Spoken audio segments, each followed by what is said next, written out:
Bonjour, je viens vous présenter l'horoscope. Je mets la fenêtre droite, je préfère. C'est fou, il y a un petit décalage avec l'ordi à chaque fois. Alors, l'horoscope, il démarre le lundi pour la semaine du lundi 11 août 2025. Déjà, au plein été, ça passe trop vite.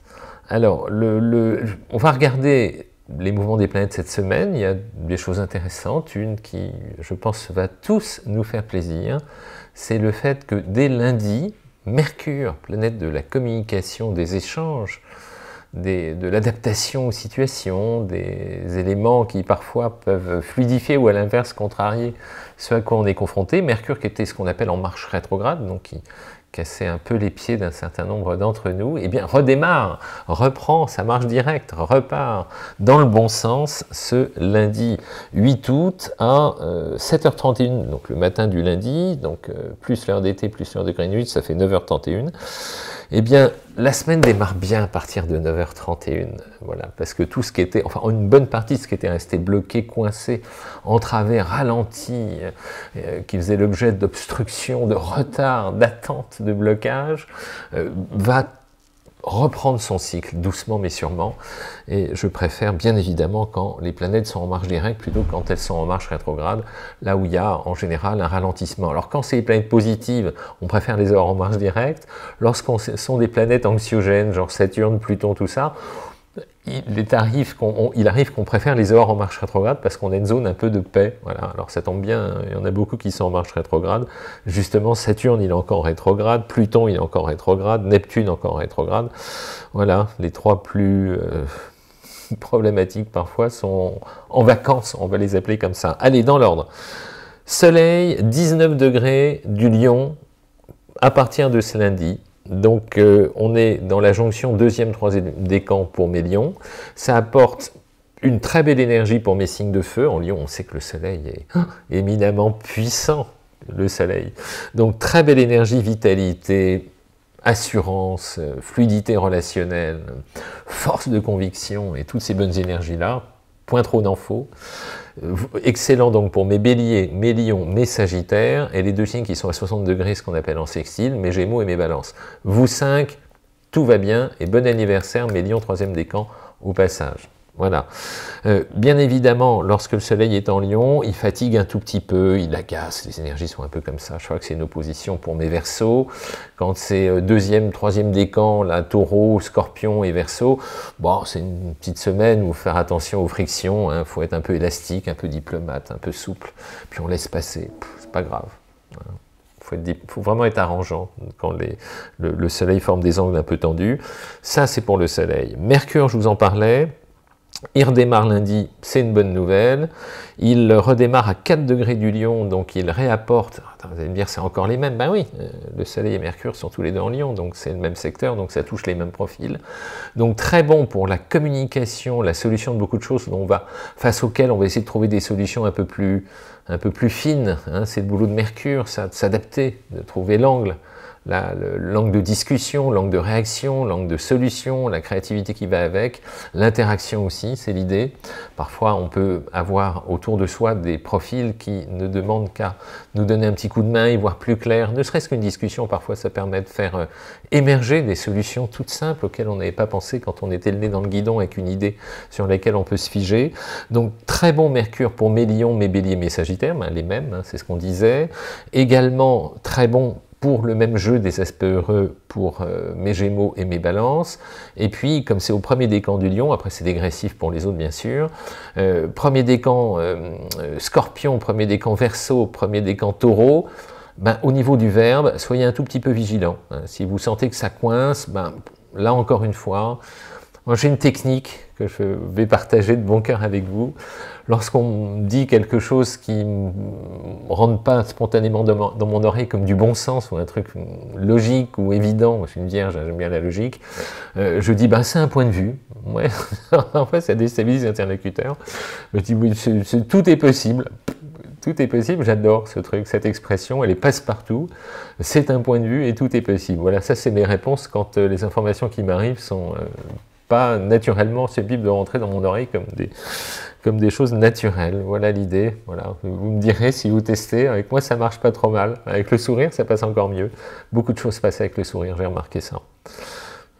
Voilà pour Soleil, voilà pour Mercure. Ensuite, j'ai des planètes en Cancer, et puis elles sont pas mal, les planètes en Cancer. Elles sont belles, elles sont heureuses. Les planètes qui sont en Cancer, c'est les deux plus douces, en fait. Enfin, c'est pas que c'est les deux plus douces, c'est Vénus, l'amour, le charme, le charisme, la douceur, la délicatesse, l'affection, Vénus, hein, l'élan affectif, en fait, et également Jupiter, le positif, la chance, l'optimisme, et d'autant plus puissant en ce moment, avec le signe du Cancer, il a naturellement une affinité.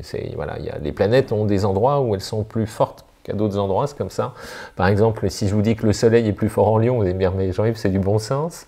Ben voilà, c'est comme ça.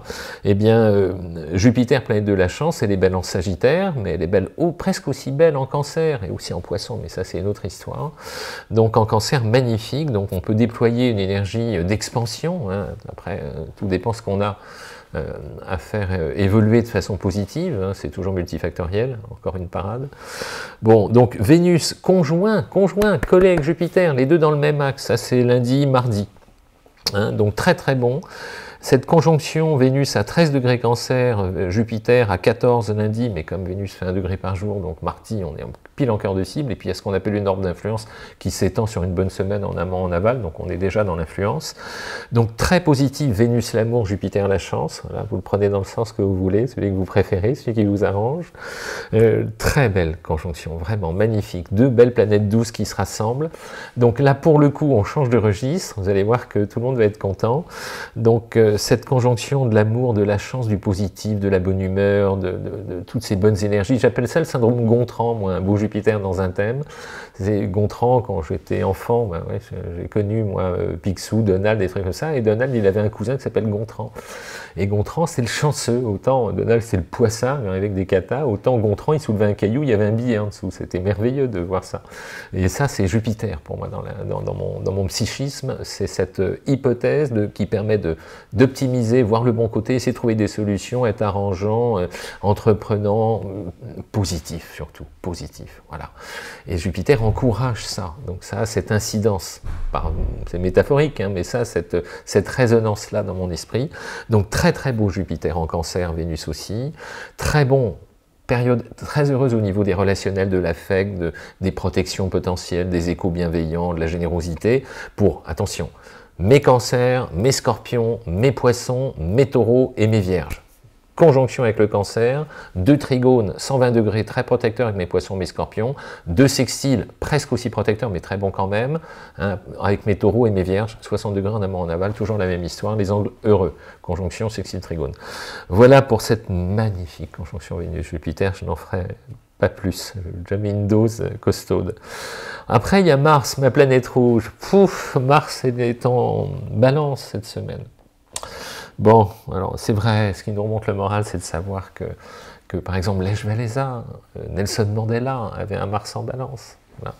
Donc ce sont des profils qui avaient un talent pour essayer de mettre en place des synergies de paix, d'harmonie, d'équilibre. Il y a un côté arbitre, bienveillant qui essaye d'arranger les choses. Maintenant, Mars en balance, on sait qu'il est en chute, hein, il est beau en bélier, hein, en bélier il bouge, il se dépote, en balance il a du mal parfois à trancher, à choisir, à décider, et puis à faire des efforts quand ça ne lui plaît pas, il a des restrictions là-dessus.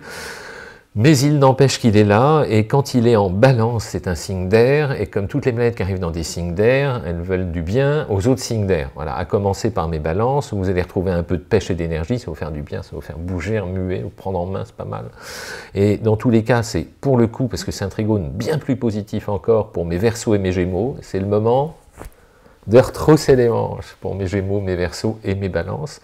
Et quand une planète est en Balance, elle forme des 60 degrés, toujours les beaux aspects qui vont bien, avec mes Sagittaires, hein, et puis qui d'autre? À partir du moment où on est en Balance, mes Lions. Voilà. Donc vous avez vu que mes signes de feu être très gâtés à plus d'un titre. Et puis, mais effectivement, on m'a posé la question sur Insta, où j'avais fait une vidéo sur Mars. Quand Mars est en Balance, il forme une opposition avec mes Béliers, c'est votre maître. Donc quand l'énergie est comme ça, c'est que souvent que Mars est en opposition. On a la pêche de 3 jours, on s'agace, on est impatient. Vous le savez, vous êtes prévenus. Pareil pour mes Capricornes, carré, hein, impatience, agacement, surtout vous êtes aussi, vous, des enfants de Saturne, mais aussi des enfants de Mars. Des profils rigoureux, mais aussi actifs, mes Capricornes. Donc carré de Mars, attention l'énergie comme ça, l'impatience. Et puis mes Cancers, un carré de Mars, ben, l'énergie, il va falloir me la canaliser pour terminer ce qu'on commence. C'est l'idée. Voilà pour Mars. Je vous ai parlé de tout, sauf des planètes lentes. Uranus, ben, là on va arriver dans des planètes qui bougent lentement.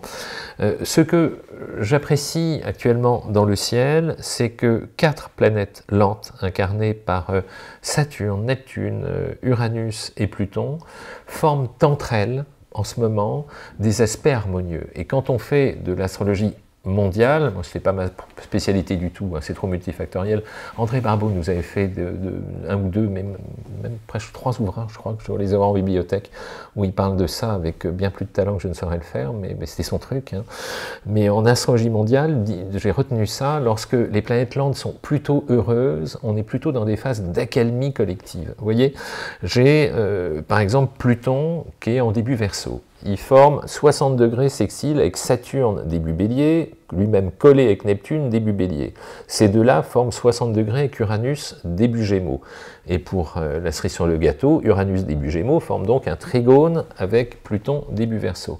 Donc toutes ces planètes de remise en question, de transformation, d'évolution, parfois de rigueur, etc., sont plutôt dans le ciel, dans des angles d'apaisement les unes avec les autres. Donc je ne vais pas vous refaire le détail de qui est agacé, qui n'est pas, mais globalement, jusqu'en octobre de mémoire, il semblerait que ça soit plutôt tranquille, surtout qu'en plus, comme je le disais au départ, elles sont en marche rétrograde, donc on peut espérer, peut-être en septembre on verra, il y a d'autres trucs qui arrivent, mais pour l'instant c'est calme. Voilà, c'est plutôt pas mal. Donc Mercure redémarre, ce qui était l'élément fondamental de ce que je voulais vous raconter cette semaine de vacances, entre guillemets. Et puis, je vais sauter sur l'occasion, l'opportunité de vous parler de quelque chose que j'aime beaucoup. C'est ce que j'appelle la pyramide des besoins. C'est-à-dire que l'astrologie a énormément évolué depuis la psychanalyse, depuis la psychologie, parce que ce sont des matériaux à partir desquels on peut s'appuyer. Ceux qui ont creusé le sujet savent que Jung était un passionné d'astrologie. Il nous a légué des choses passionnantes sur l'inconscient collectif et l'influence de Neptune. Vraiment, ce sont des pistes qui sont des apports précieux. Et puis, toute cette mécanique-là nous permet de mixer, parce qu'on est tous dans la même logique d'essayer de comprendre l'humain. Et j'aime bien faire des liens avec les planètes et la psychologie, et en l'occurrence je vous parlais de la pyramide des besoins d'Abraham Maslow, que je ne vous ai pas fait depuis très longtemps, donc c'est l'occasion d'y revenir, parce que c'est des vacances, on va dire ça. Donc la pyramide de Maslow, c'était un formidable théoricien, on lui prête la paternité de cette pyramide, qui consiste à identifier l'évolution de l'individu, d'un individu, sur un mécanisme pyramidal, c'est-à-dire que plus on grimpe, moins il y a de monde qui appartient, et on l'a segmenté en 5 séquences. Tout en bas, c'est le plus largement répandu, mais c'est aussi le plus complexe, et plus on grimpe, plus on se raffine, plus on devient évolué. Je vous le fais en cours, mais en bref, mais ça donne ça, en cote mal taillée. Je vais vous les nommer, ensuite je rentrerai dans le détail. Hein. Pour ceux qui l'ont vu durant leurs études, ça va leur rappeler des souvenirs. Maslow dit 5 niveaux d'évolution potentielle. Premier niveau, les besoins fondamentaux. Les besoins fondamentaux, ça correspond depuis l'aube de l'humanité, à l'époque où on ne savait pas de quoi demain était fait. On était à la recherche de nourriture, de subsistance, de survie tout le temps. On dit encore qu'il y a facilement 60% de la population mondiale qui est en besoins fondamentaux. Ils ne savent pas de quoi demain sera fait.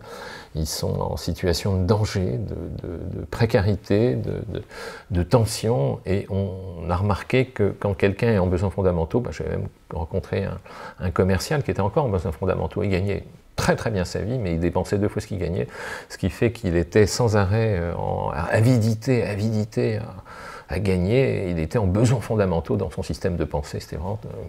Bref, le cas des besoins fondamentaux, globalement, ça reste quand même des profils qui ne savent pas où ils vont dormir, où ils vont manger, ce qu'ils vont faire demain. Quand l'homme est là, il est en mode survie, il est très dangereux. Il est très dangereux parce que la survie prime sur tout le reste. Voilà. Fort heureusement, dans l'histoire de notre évolution, très récemment dans notre histoire, on a tout ou partie commencé à se sédentariser. On a planté des graines dans le sol, fait de l'élevage, hein, la culture, voilà, et donc on a rempli le ventre hein, avec une relative sécurité, on a construit des cahutes, puis des choses plus évoluées beaucoup plus tardivement, et avec le ventre plein et une semi-sécurité, une partie de l'humanité a atteint le deuxième étage qu'on a appelé l'étage de la sécurité, le ventre est plein. Hein, dans nos cultures occidentales, l'immense majorité de ceux que l'on côtoie, avec lesquels on vit, ont quand même un toit sur la tête, de l'eau courante, de l'électricité, enfin bref, on est sécurisé au niveau alimentaire et au niveau des besoins fondamentaux, tout simplement. Et puis, à partir du moment où on a vécu en collectivité, il a été nécessaire de mettre en place des règles de vie morales. Alors, quelqu'un qui est peut-être descendu de sa montagne, tu tueras point, tu voleras pas les chefs du voisin, je vous l'ai fait 10 fois. On a atteint le troisième étage, qui est l'étage de la socialisation. Hein. Besoins fondamentaux, on crève de faim. Sécurité, le ventre est plein. Troisième étage, socialisation. On raffine nos rapports sociaux pour créer une interface qui nous permet de cohabiter avec nos contemporains. Hein. Bonjour, merci, au revoir, je vous en prie, après vous, je n'en ferai rien, on le raffine autant qu'on peut, autant qu'on veut, c'est un plaisir, c'est un bonheur, ce sont même des marqueurs sociaux qui sont intéressants à cultiver. Dans tous les cas, troisième étage de Maslow, la socialisation. On est capable de vivre avec les autres sans s'entretuer pour aller droit au but. Troisième étage. Et puis, une partie d'entre nous a continué d'évoluer. Alors, on dit, notamment, ça a été à travers les arts, on s'est raffiné, on a visé le quatrième étage sur 5. Le quatrième étage, on l'a appelé le self-esteem, aimez-moi. À partir de là, une partie, de plus en plus réduite de nos contemporains, va se raffiner. C'est souvent, ça a été les arts, la musique, la peinture, la sculpture, le dessin, que sais-je, moi, la danse, enfin, tout ce qu'on peut faire émerger en travaillant sur soi, pour être dans une sorte de raffinement particulier, qu'importe le domaine, dans lequel on va avoir un écho d'appartenance, d'évolution individuelle, pour obtenir en partie une reconnaissance, mais finalement, est-ce que c'est pas là aussi une façon d'aller chercher de l'amour, qui est le mot perdu, mais qui est quand même très très important, qui est la clé de voûte de tout ce qui nous fait évoluer. L'amour, self-esteem, quatrième étage de la pyramide de Maslow. Et puis enfin, il y a un cinquième étage, et là c'est tout en haut, c'est le tout petit triangle tout en haut de la pyramide, c'est la crête, c'est la quintessence de l'évolution. On l'a appelé l'autoréalisation. L'autoréalisation, ben pour faire simple, c'est là où on va trouver des vocations, c'est là où vous allez croiser des profils qui sont complètement engagés dans ce qu'ils aiment, ils font ce qu'ils aiment en fait, c'est une chance merveilleuse de faire ce qu'on aime, qui font là où ils sont le plus efficaces, le plus efficients, ce pourquoi ils sont le mieux faits. Et on en rencontre, ils sont rares, mais ceux-là, il ne faut pas me les louper. Et en général, le corollaire sur lequel je polarise, c'est le lien qu'il y a entre ceux qui arrivent au cinquième étage de l'autoréalisation, définir ce pourquoi on est le mieux fait, avec un autre croisement pyramidal qui consiste à être dans l'utile. Plus on est en bas, plus on a affaire à des profils qui sont auto-centrés dans les rapports de force, les bagarres, les conflits, les tensions, les manipulations, l'agressivité, l'égoïsme, enfin toutes les horreurs de l'humanité, en bas de son fondamentaux. Et plus on grimpe, plus on arrive en haut, et plus on est normalement, hein, ou alors c'est qu'on n'y est pas vraiment arrivé, dans la gentillesse, la simplicité, surtout la simplicité, et puis l'envie de bien faire. Le besoin de se sentir utile, d'apporter sa petite pierre à l'édifice. Voilà l'interprétation que je vous propose de la pyramide des besoins d'Abraham Maslow. Vous me direz ce que vous en pensez. Encore une fois, toute interprétation est subjective. Elle est l'écho de celui qui vous l'a fait, c'est clair. Allez, je vais terminer par, on va faire des petites citations comme j'aime les faire, parce que vous me faites parvenir des choses absolument délicieuses que j'ai grand plaisir à partager avec vous. Françoise nous cite Marcel Proust. Voilà la citation de Marcel Proust par Françoise. Le véritable voyage de découverte ne consiste pas à chercher de nouveaux paysages, mais à voir avec de nouveaux yeux.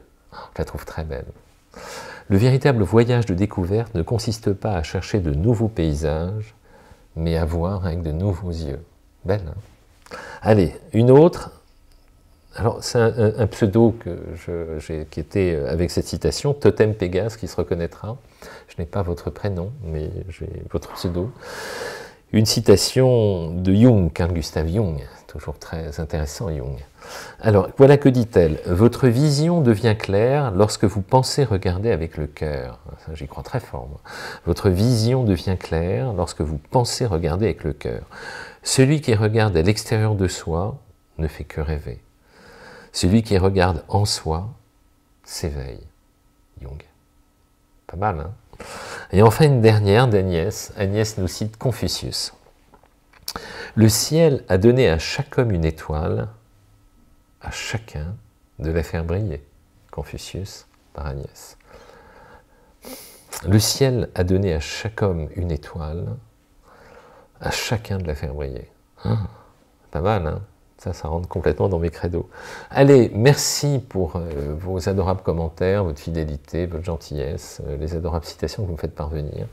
Et puis, à la semaine prochaine. Merci. Avec Mercure qui redémarre.